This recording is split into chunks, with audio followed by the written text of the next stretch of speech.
So first you're going to take a little bit of lemon juice and just add some water to it. This is actually optional. This is just to keep your apples from browning. Personally, I really don't mind. I never do this, but I'm going to do it today just to see if I like the difference. Then we're going to take our mandolin, and I've got a cheap little mandolin, so it doesn't have different options for sizes. It's just one size, but if you can make them thinner than this, they'll be crispier. The thinner you make them, the crispier they'll be, but they still come out good. And these are organic apples. And as you can tell, I don't use this mandolin very much, but I do know to use the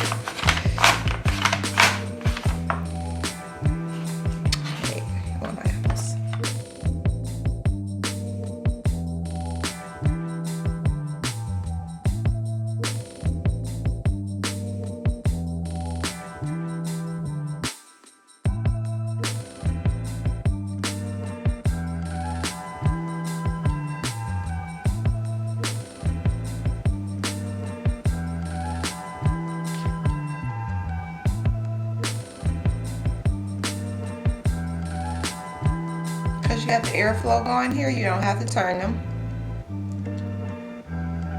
So if you want, you just put the cinnamon on the one side. I decided to do the rest over the sink because it was just making a little bit too much of a mess.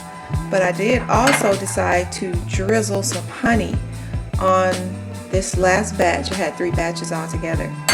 So basically 1 apple per tray. Because my husband loves honey. He loves honey, and I know that if I just put honey on 1 tray, he's gonna be like, how come you didn't put honey on all of them? So I'm just gonna take the other ones out and drizzle some honey over them. All right, so I'm just gonna stick these in the dehydrator.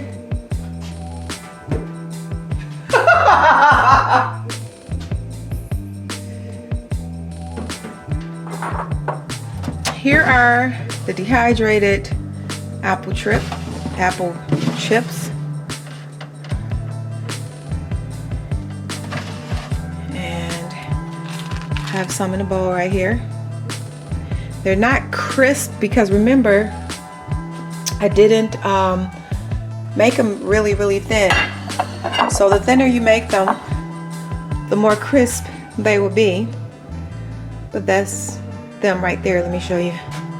If I can sit them down, I'll show you. And once they cool off a little bit,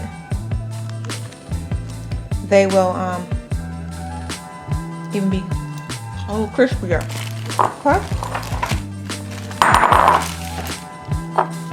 Well, there's my dehydrated